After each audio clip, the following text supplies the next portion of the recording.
Welcome बच्चों, आप सभी का मैं फिर से स्वागत करता हूँ अपने प्यारे से चैनल में। अपन लोगों ने सॉलिड स्टेट कंप्लीट कर लिया था। अभी अपना सेकंड चैप्टर है, उसका नाम है सॉल्यूशन। ठीक है। सॉलिड स्टेट अगर आप लोगों ने नहीं भी किया है तो मैं आपको उसका लिंक प्रोवाइड कर दूंगा, आप उसको डिस्क्रिप्शन बॉक्स में जाके देख सकते हैं। अब ये चैप्टर देखा जाए तो काफ़ी सिंपल भी है। सिंपल इसलिए बोलूँगा मैं इसको क्योंकि इसमें आपके 11th की नॉलेज काफ़ी काम आती है। 11th में आपने मोल कंसेप्ट पढ़ा है, उसमें आपने वहाँ कंसंट्रेशन टर्म्स पढ़ी है, मोलिलिटी, नॉर्मेलिटी, मोल फ्रैक्शन, है ना। तो वो सब यहाँ पे काफ़ी काम आती है। मतलब इतना काम है कि हाफ चैप्टर की जो डीलिंग है ना, जो न्यूमेरिकल से चैप्टर के, वो उन्हीं कंसेप्ट से हो जाते हैं। सिर्फ आपको यहाँ पे फॉर्मूलेज ही चेंज मिलेंगे, बाकी कंसेप्ट पार्ट आपका वही लगेगा। तो 11th का पार्ट अगर आपने नहीं करा है या आपको लगता है कि मुझे रिवाइज करना है कि मोल फ्रैक्शन क्या होता है, मोलरिटी क्या होती है, नॉर्मेलिटी क्या होती है, तो जब इस चैप्टर में वो पार्ट शुरू होगा उस वीडियो में मैं आपको उसका लिंक भी मेंशन कर दूंगा, ताकि आप उसको इजीली वहाँ से गो थ्रू होकर रिवाइज कर सकते हो। ठीक है। तो यहाँ पे आपके लिए मैंने इस चैप्टर का कंटेंट नोट डाउन कर रखा है कि इस चैप्टर में आपको पढ़ना क्या क्या है, ताकि थीम बन जाए कि हाँ हमें इतने टॉपिक्स पढ़ने हैं। और जब आप चैप्टर ऑनगोइंग रहेगा तो जैसे आपका टॉपिक्स कंप्लीट होते जाएंगे, आपको आइडिया लगता जाएगा कि अपन ने ये कंप्लीट कर लिया और अपना ये पार्ट बाकी है। एग्जाम पॉइंट ऑफ व्यू से देखा जाए तो फिजिकल केमिस्ट्री का चैप्टर है ये। एग्जाम में न्यूमेरिकल पोर्शन काफ़ी अच्छा आता है, यहाँ से मेजर क्वेश्चन भी बनते हैं। जेईई नीट में भी काफ़ी अच्छे न्यूमेरिकल पोर्शन पूछ जाते हैं। हाँ, पर इसके कुछ टॉपिक ऐसे हैं जहाँ से थ्योरी पार्ट भी आपका एग्जाम में आ जाता है। अब वो पार्ट कैसे आता है, किस टाइप के क्वेश्चन होते हैं, अपन को कितना पढ़ना है, वो आप उसकी टेंशन मत लीजिए, वो इजीली मैं कवर करवा दूंगा। ठीक है। एंजॉय करिएगा इस चैप्टर को, काफ़ी सिंपल स्कोरिंग चैप्टर है। तो इसमें आपका जो पहला टॉपिक है वो है टाइप्स ऑफ सॉल्यूशन। देखो ये यहाँ पे अलग से मेंशन क्यों कर रखा है, क्योंकि मिसकंसेप्ट होता है बच्चों को जनरली कि सॉल्यूशन लिक्विड ही होता है। सॉल्यूशन लिक्विड ही नहीं होता, सॉल्यूशन गैस स्टेट में भी होता है, सॉल्यूशन आपका सॉलिड स्टेट में भी होता है। तो सॉल्यूशन आपका सॉलिड, लिक्विड, गैस तीनों स्टेट में प्रेजेंट होता है। पर इस चैप्टर में अपन उसके क्लासिफिकेशन तो तीनों का पढ़ेंगे, पर जो मेन स्टडी है ना चैप्टर की, वो लिक्विड स्टेट वाले के लिए ही है। पर हाँ, गैस वाला भी काफ़ी काम आता है। और आपने या आपको याद एक चैप्टर था आपके 11th में, स्टेट ऑफ मैटर, वहाँ पे आपने गैस के बारे में पढ़ा था। ठीक है।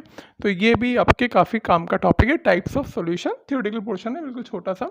उसके बाद ये वाला portion expressing concentration of solution है, ये आपके 11th का पोर्शन है। यहाँ पे आपको मोल फ्रैक्शन, मोलरिटी, नॉर्मलिटी वगैरह वगैरह पढ़ने, पीपीएम, वो सब मैं आपको अच्छे से पढ़ा दूंगा। 11th में नहीं पढ़ रखा होगा तो भी अपन को यहाँ पे अच्छे से रिवाइज हो जाएगा। फिर ये पार्ट आता है आपका सॉल्बिलिटी। एक्चुअली देखा जाए तो ये मेन 12th आपकी यहाँ से शुरू हो रही है सॉल्बिलिटी से, क्योंकि ये वाला पोर्शन बच्चे 9th क्लास में भी आ जाता है। आपके 9th क्लास में चैप्टर है आपका एटम्स एंड मॉलिक्यूल, वहाँ पे भी आता है। तो ये यहाँ से आपका 12th का शुरू का सॉल्युबिलिटी। सॉल्युबिलिटी क्या होती है? टेंडेंसी टू बिकम सॉल्यूट, मतलब टेंडेंसी टू बिकम सॉल्यूबल। आपने सॉल्यूट डाला किसी भी सॉल्वेंट में तो कितना डिजॉल्व होगा। अब आपको यहाँ पे टर्म्स नहीं दे रहे होंगे सॉल्यूट एंड सॉल्वेंट, ये टर्म भी मैं आपको पूरा क्लियर करूँगा कि किसको सॉल्यूट बोलेंगे, किसको सॉल्वेंट बोलेंगे, कब सॉल्यूशन बनेगा। ठीक है। नेक्स्ट आपका vapour pressure of liquid solution. अब ये वेपर प्रेशर क्या चीज़ है? वेपर प्रेशर मतलब जब आप किसी भी सॉल्यूशन को बॉईल करोगे या फ्रीज करोगे तो उसकी वेपर फॉर्म्स होती है। उस वेपर फॉर्म होने पर जो उसका प्रेशर एग्जर्ट होगा वो कहलाएगा आपका वेपर प्रेशर ऑफ सॉल्यूशन। ठीक है। उसके बाद आपका ideal and non ideal solution, ये भी इसका रिलेटेड टॉपिक ही है। आइडियल जो परफेक्ट तरह से बिहेव करेगा, जैसा आप चाह रहे हो उसकी वैसी प्रॉपर्टीज आ रही है, जितना आपने सोचा उतना ही बॉइलिंग पॉइंट आया। पर नॉन आइडियल में ऐसा नहीं होगा, जितना आप सोचोगे उससे थोड़ा अप या थोड़ा डाउन इसकी वैल्यूज आती है। अब है कॉलिगेटिव प्रॉपर्टी। अब जब यहाँ पे ये थ्योरी पढ़ोगे इसी में कुछ एडिशन आएगा तो वो आपकी आएगी colligative property. Generally colligative property आपकी boiling point, pressure, freezing point और ऑस्मोटिक प्रेशर के टर्म्स में आप इसको पढ़ते हो। ठीक है। नेक्स्ट है आपका एब्नॉर्मल मोलर मास। अब आप इसमें क्या है, ये एक तरह से डेविएशन निकालने का कंसेप्ट है कि आप सोचते तो कितना हो पर आता कितना है ना। जैसे एरर निकालते हैं ना अपन, तो एब्नॉर्मल मोलर मास मतलब सॉल्यूशन में क्या एब्नॉर्मलिटी भी आई कि उसमें जो कंपाउंड था उसका मास ही थोड़ा चेंज हो गया। तो वो सब टॉपिक अपन को यहाँ पे कवर करने हैं। काफ़ी सिंपल से टॉपिक है, इनको आप नोट डाउन मत करिए। ये सिर्फ मैंने आपको एक आइडिया दिया है कि इस चैप्टर में क्या क्या है। अब ये वाला टॉपिक ये सब पूरे न्यूमेरिकल है। यहाँ थोड़ी सी थ्योरी भी आती है और न्यूमेरिकल भी अच्छा बनता है। ये भी पूरे एग्जाम में न्यूमेरिकल पोर्शन में पूछा जाएगा और ये भी आपका न्यूमेरिकल ही आता है। थ्योरी खाली शुरू के ये 2 पॉइंट और यहाँ से थोड़ी पूछ जाती है, बाकी सब आपका न्यूमेरिकल ही आता है। देखा जाए तो बिल्कुल न्यूमेरिकल चैप्टर है, काफ़ी सिंपल है, काफ़ी ईजी है। तो अपन इसकी थ्योरी शुरू करते हैं कि अपन को कैसे पढ़ना है, कितना पढ़ना है, बोर्ड में कहाँ से क्वेश्चन आएंगे, जेई में क्या पूछता है, नीट में क्या क्या इंपॉर्टेंट है, वो सब मैं आपको कवर करा दूंगा।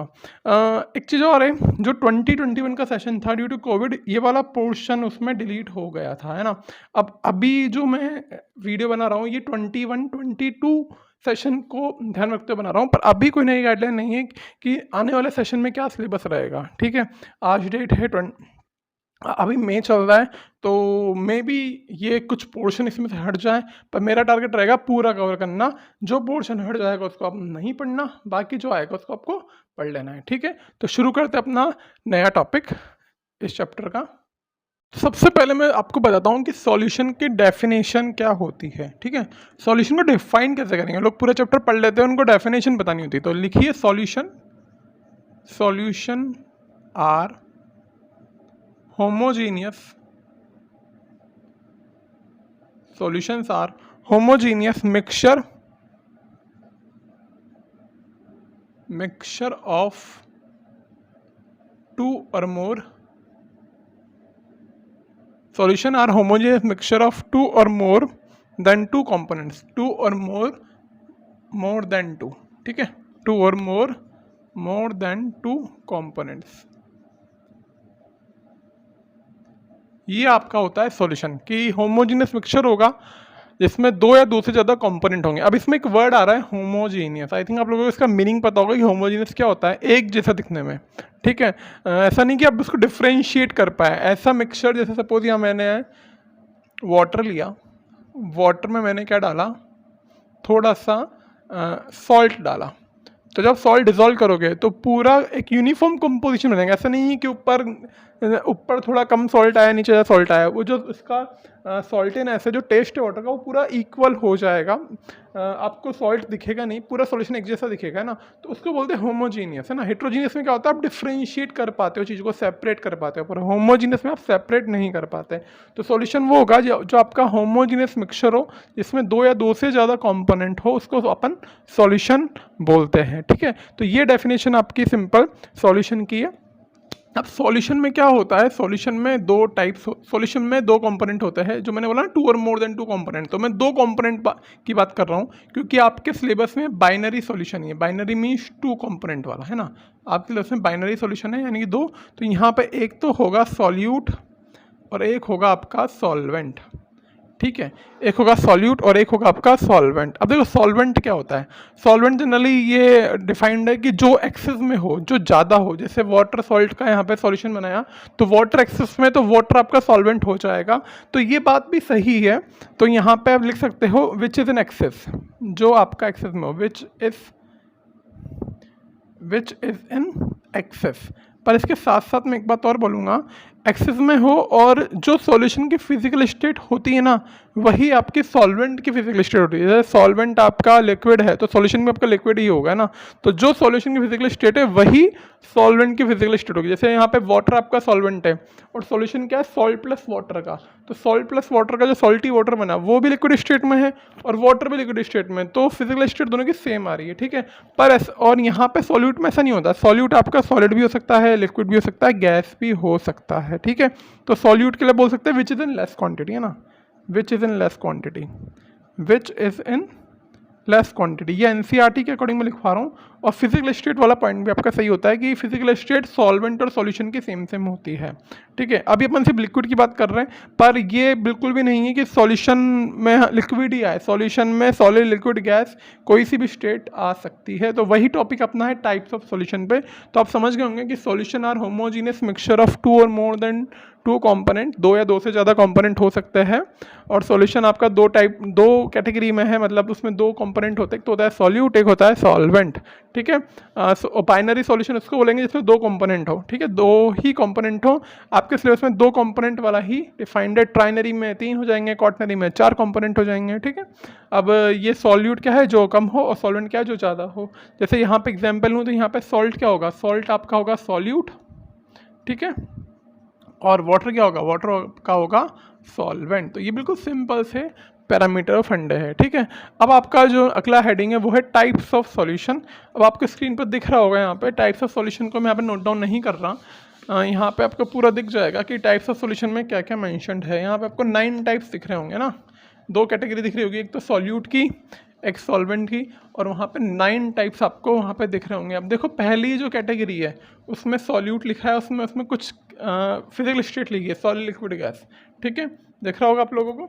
अब सेकंड जो कैटेगरी है उसमें सॉल्वेंट लिखा हुआ है।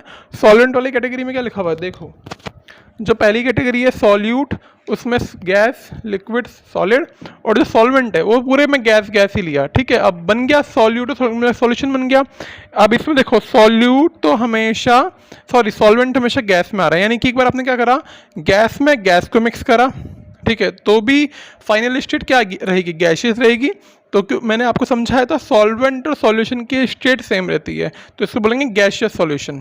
सेकंड देखो, आपने गैस में लिक्विड को मिक्स करा क्योंकि सॉल्यूट आपका लिक्विड हो गया, ठीक है, तो बनेगा आपका गैसियस सॉल्यूशन। और आपने गैस में सॉलिड मिक्स किया तो भी बनेगा आपका गैसियस सॉल्यूशन। तो टाइप्स ऑफ सॉल्यूशन में जो पहला था इसमें 3 सब पार्ट है, gas in gas, liquid in gas और आपका सॉलिड इन गैस। अब आगे आपके यहाँ पे एग्जाम्पल लिखे हुए हैं, मिक्सचर ऑफ ऑक्सीजन नाइट्रोजन। सही बात है यार, 2 गैस को मिक्स करेंगे तो गैसियस सॉल्यूशन बनेगा।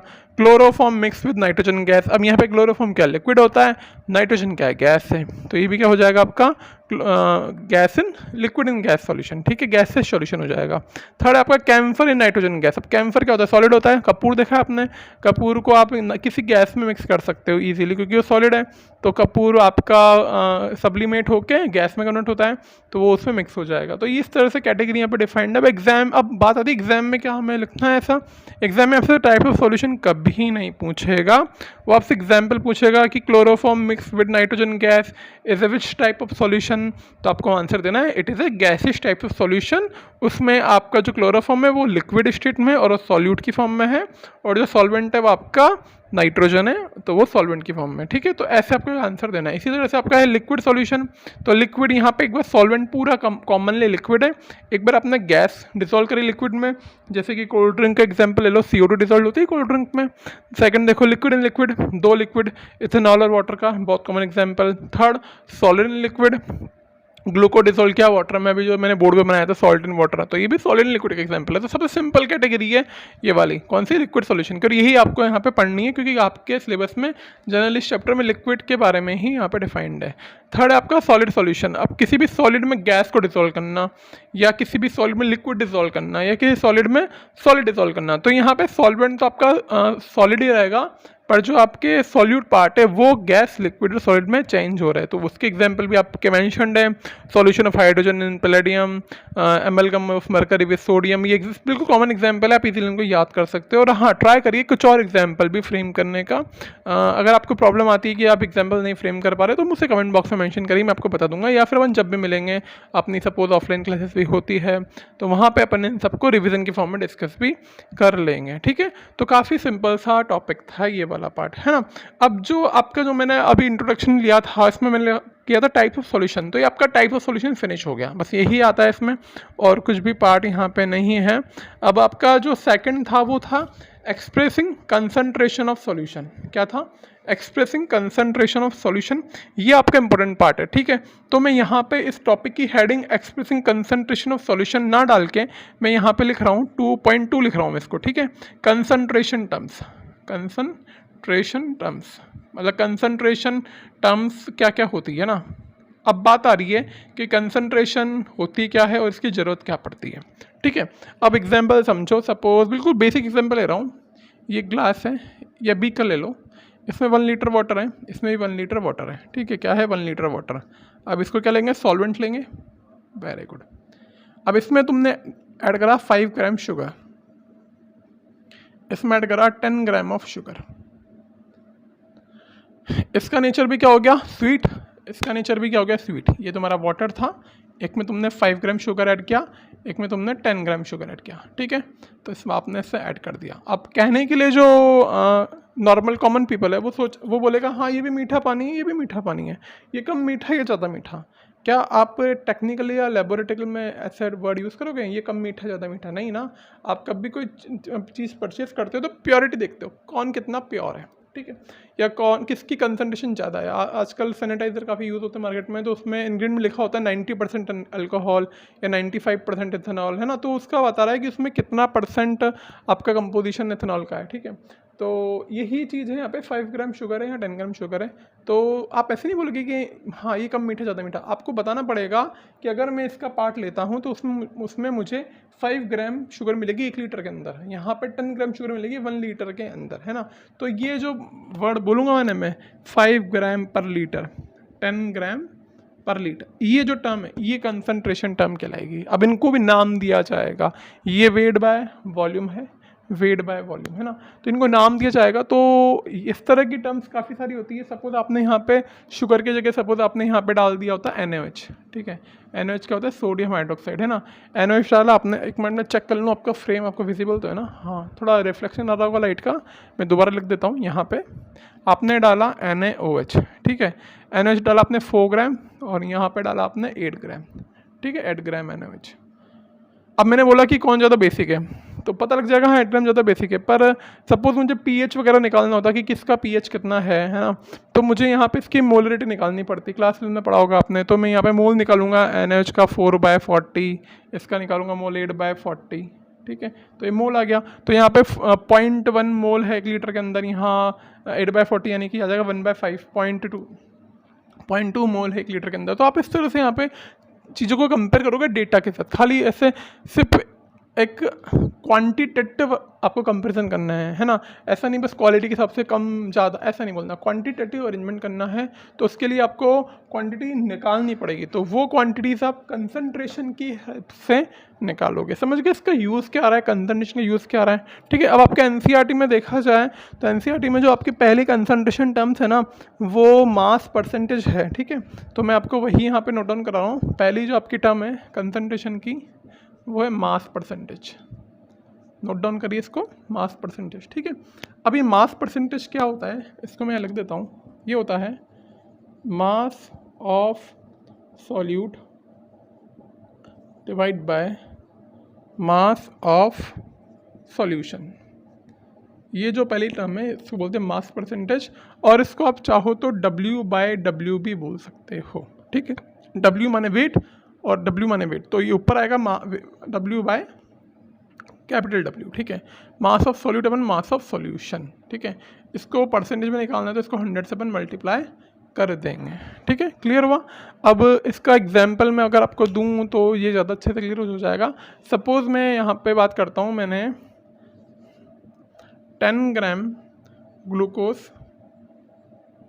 डिज़ोल्व किया, dissolve in 1 kg of water, ठीक है। 1 kg ले लूँ या फिर ग्राम में ले लेता हूँ क्योंकि ऊपर भी ग्राम में चलता है। Dissolve in 990 gram of water, देखो थोड़ा 990 ग्राम ऑफ वाटर, ठीक है। अब बोला आपसे W/W बताओ, मतलब मास परसेंटेज बताओ सॉल्यूशन का। तो देखो आपको पता लग जाएगा, जब ग्लूकोज मैंने शुगर डिसॉल्व करूँगा वाटर में तो वो लिक्विड ही रहने वाली है, तो यानी कि ये तो सॉल्वेंट है और ये क्या आपका सॉल्यूट है ना। तो सॉल्यूट का मास कितना है आपका 10 ग्राम, और सॉल्यूशन का मास कितना है। सॉल्यूशन में आपको सिखाया था, सॉल्यूशन होता है आपका solute plus solvent, solute plus solvent को मिला के बनता है आपका सॉल्यूशन, ठीक है। तो यहाँ पे सॉल्यूट कितना 10 ग्राम, सॉल्वेंट कितना है 990, तो मास ऑफ सॉल्यूशन कितना हो जाएगा 10 + 990 दैट इज 1000 ग्राम। इनटू मैं 100 कर दूंगा परसेंटेज के लिए, तो ये इजीली आ जाएगा कि 1% ये इसका मास परसेंटेज है। क्लियर है हो रही आपको चीज़ कि मास परसेंट क्या है 1%, यानी कि जब भी मैं सॉल्यूशन का कोई पार्ट लूँगा तो उसमें मुझे 1% क्या मिलेगा, ग्लूकोज मिलेगा, है ना। सपोज मैंने इसका 100 ग्राम पार्ट लिया तो उसका 1% मुझे उसमें ग्लूकोज मिल जाएगा, मतलब 1 ग्राम ग्लूकोज मिल जाएगा। तो ये कंसेप्ट है मास परसेंटेज का। इसी तरह से आपका होता है वॉल्यूम परसेंटेज, है ना। वॉल्यूम परसेंटेज में क्या आएगा आपका volume of component divide by total volume of component in solution. अब यहाँ पे मैं कंपोनेंट बोल सकता हूँ या उसको सॉलिड बोल सकता हूँ, क्योंकि मैं जनरली कंपेयर सॉल्यूट और सॉल्यूशन में ही करने वाला हूँ। तो एनसीईआरटी वाला इसको कंपोनेंट बोलता है ना, mass of component divide by total mass of component. ठीक है, तो मुझे पता है टोटल मास ऑफ कंपोनेंट मतलब मास ऑफ सॉल्यूशन ही है, और मास ऑफ कंपोनेंट माने सॉल्यूट का मास ही बोल रहा है। ठीक है, तो इस तरह से अपन इसको इजीली कंपेयर कर सकते हैं। आप लोग एनसीईआरटी भी हैंड टू हैंड देखते चलिएगा, आपको काफ़ी हेल्प मिलती रहेगी। अब देखो मैंने यहाँ पे नेक्स्ट आपका जो वॉल्यूम परसेंटेज है कंपोनेंट के फॉर्म में लिख दिया। तो volume percent of component equal to volume of component divide by total volume of solution. अब देखो ये टर्म तो सेम ही है ना। अगर मैं कंपोनेंट को मान लूँ सॉल्यूट, क्या मान लूँ कि मैं सॉल्यूट का वॉल्यूम परसेंटेज निकालना चाह रहा हूँ, तो मैं क्या बोलूँगा V by V percentage of solute. तो फॉर्मूला क्या हो जाएगा, volume of solute divide by total volume of solution. ठीक है, इनटू 100, है ना। सिंपल सा कंसेप्ट है, देखो है ना। अब देखो वो तो मास परसेंटेज तो m/m था, ये वॉल्यूम परसेंटेज है तो V/V हो गया। एग्जाम्पल सपोज आपको बोला कि 10% मिथेनॉल है आपके पास, क्या है 10% मिथेनॉल। ठीक है, मिथेनॉल का फॉर्मूला होता है CH3OH। 10% मिथेनॉल है तो इसका मीनिंग क्या है, इसका मीनिंग ये है सपोज कोई सॉल्यूशन है आपके पास, अरे यार देखो 10% मिथेनॉल है तो इसका मीनिंग क्या है आपके पास, सपोज ये आपके पास कोई बीकर है ना, इसमें से लेबल लगा हुआ है कि 10% V/V ऑफ मिथेनॉल, ऐसे लेबल लगा हुआ है ना। तो इससे आप क्या समझोगे, इससे समझोगे अगर मैं सपोज इस बीकर में से 100 ml सॉल्यूशन बाहर निकालता हूँ, मैंने क्या निकाला 100 ml सॉल्यूशन बाहर निकाला। ठीक है, अब इसका वॉल्यूम कितना भी हो, मैंने इसमें से 100 ml ले लिया, तो 100 ml सॉल्यूशन लिया तो मुझे उसमें 10 ml क्या मिलेगा, मिथेनॉल मिलेगा। क्या मिलेगा, 10 ml मिथेनॉल मिलेगा। ऐसा क्यों मिलेगा, क्योंकि इसमें बोल रखा है इसने कि इसकी कंसंट्रेशन 10% है वॉल्यूम के साथ। अगर इसका 1 लीटर लेता तो 100 ml मिथेनॉल मिलता, इसका मैं 100 लीटर लेता तो 10 लीटर मिथेनॉल मिलता। इसका मैंने 100 ml लिया तो 100 का 10% होता है 10, तो मुझे 10 ml मिथेनॉल मिलेगा। बाकी क्या होगा, उसमें कोई सॉल्वेंट होगा। अगर मैं इसका 10 ml लेता तो मुझे 1 ml मिथेनॉल मिलता, है ना। सपोज इसी तरह से सपोज मैंने बोला ये एक और बीकर है, यहाँ पे मैंने बोला 20% m/m ऑफ HCl। ठीक है, मास वाला। तो अगर सपोज मैं इसका 100 ग्राम लेता हूँ, क्योंकि मास के हिसाब से तो इसका मैंने 100 ग्राम लिया, तो 100 ग्राम का 20% मतलब 20 ग्राम आपको HCl मिल जाएगा। जो इसकी कंसंट्रेशन दे रखी मैं उससे डेटा को निकाल रहा हूँ, तो ये आपको लेबोरेटरी में काफ़ी हेल्प करता है। ठीक है, इसी तरह एनसीईआरटी में एग्जाम्पल है कि 35% इथाइलिन ग्लाइकोल आप रीडीटर में यूज़ करते हो कोल्ड कंट्रीज़ में, तो 35% इथाइलिन ग्लाइकोल मतलब क्या, तो जो आप सोल्यूशन ले रहे हो उसमें 35% इथाइलिन ग्लाइकोल आपने ऐड कर रखा है ताकि आपका वहाँ पे जो फ्यूल है वो फ्रीज ना हो, है ना। तो वो आप इजीली वहाँ से देख सकते हो। तो मीनिंग क्या था टॉपिक का वो मैंने आपको इजीली समझा दिया कि समझाना क्या चाह रहा है ना। तो ये काफ़ी सिंपल है। इसी तरह से एक और यहाँ पे कैटेगरी आती है मास बाय वॉल्यूम। ठीक है, थर्ड कैटेगरी आती है आपकी मास बाय वॉल्यूम। देखो उसको मैं कैसे गौर करता हूँ, सिंपली मास वॉल्यूम परसेंटेज। ठीक है, तो इसको बोलूँगा m/v। ठीक है, तो यहाँ पे क्या हो जाएगा, m/v में मास ऑफ कंपोनेंट ऊपर आएगा और वॉल्यूम ऑफ सॉल्यूशन नीचे आएगा, है ना। Mass of component divide by volume of solution. तो m/v अगर आपको निकालना है तो मास ऑफ सॉल्यूट ले लूँ मैं, तो क्योंकि मैं सॉल्यूट के रेफरेंस में कंपेयर करूँगा, और नीचे आ जाएगा वॉल्यूम ऑफ सॉल्यूशन। ठीक है, अब एक बहुत अच्छी बात यह है कि यहाँ पे यूनिट आएगा। अब चाहो तो 100 से मल्टीप्लाई करो या मत करो, क्योंकि आप यहाँ पे परसेंटेज में निकालेंगे तो 100 से मल्टीप्लाई करेंगे। अब देखो मास ऑफ सॉल्यूट सपोज आपने ग्राम में लिया, वॉल्यूम आपने लीटर में लिया, तो इसका यूनिट क्या हो जाएगा, इसका यूनिट हो जाएगा ग्राम पर लीटर। अब तक मैंने यूनिट की बात नहीं करी थी क्योंकि वहाँ पे m/m था, तो ऊपर भी मास नीचे मास, तो यूनिट कट जाएगा। V/V में भी ऊपर भी वॉल्यूम नीचे वॉल्यूम, यूनिट कट जाएगा। पर यहाँ पे यूनिट नहीं कटेगा। सपोज आपने ऊपर मास लिया ग्राम में, वॉल्यूम लिया ml में, तो यूनिट हो जाएगा ग्राम पर ml। सपोज आपने मास लिया केजी में, वॉल्यूम लिया लीटर में, तो यूनिट हो जाएगा केजी पर लीटर। तो इस तरह से आप यहाँ पे यूनिट भी आपको ध्यान रखना है, पर प्रॉब्लम वाली बात नहीं है, बस यहाँ पे आपको ऊपर लेना है मास, नीचे लेना है वॉल्यूम। तो जो अपन एग्जाम्पल पढ़ते थे ना शुगर वाला, 5 gram sugar in 1 litre water, तो वो क्या है, मास बाय वॉल्यूम ही है, 5 ग्राम पर लीटर, 10 ग्राम पर लीटर। तो ये इजीली यहाँ से कवर हो गया ना। अब बाकी के जो कंसंट्रेशन टर्म्स है वो मैं आपको अगले वीडियो में कवर करूँगा, तब तक आप एक बार इसको अच्छे से रिवाइज करिए। एनसीईआरटी में जो इसका हाफ पेज 1 पेज में इसका थ्योरी मेंशन है उसको प्लीज़ पढ़िए, है ना। तब तक के लिए इसको रिवाइज करके रखिए। मैं आपको मिलता हूँ अगले वीडियो में कुछ और अच्छे कंसंट्रेशन टर्म्स के साथ जो आपके चैप्टर में काफ़ी अच्छे काम से आने वाले हैं। मिलते हैं अपन अपने अगले वीडियो में।